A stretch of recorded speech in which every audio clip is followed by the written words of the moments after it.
Hello mga chubibis! For today's video, gagawa naman tayo ng tuna sisig. Yup, isisisig natin ang tuna. Buksan ang canned tuna, ang super easy open can. Nope!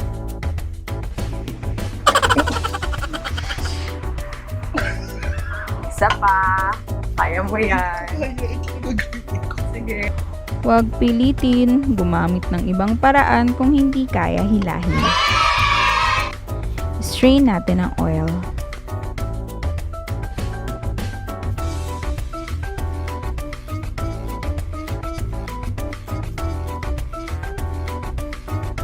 Habang hinihintay natin ma-drain, mag-chop ng onion, green sili, siling labuyo at calamansi.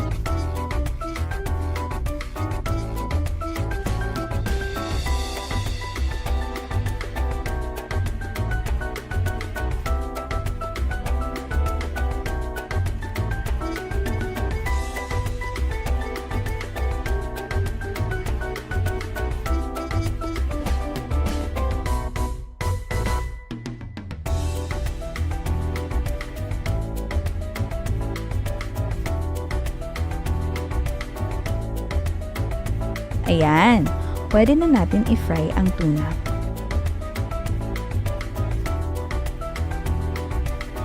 Wait natin maging crispy.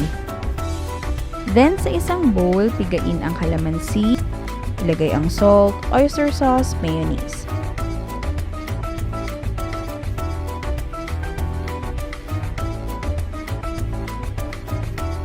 Ihalo na ang onion at siling green. At i-mix.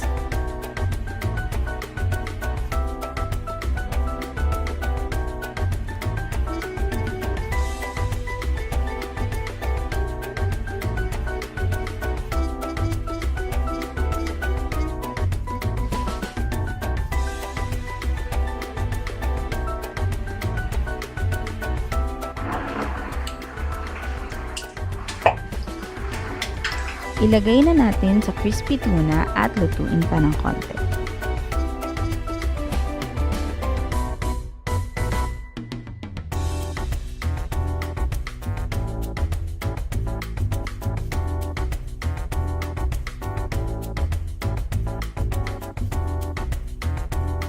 Tcharan! Wow! Meron na tayong crispy tuna sisig.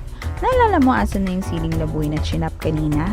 Dito natin yan gagamitin. Ilagay sa taas, pandagdag kulay. Enjoy! Until our next TeleChubbies cooking vlog!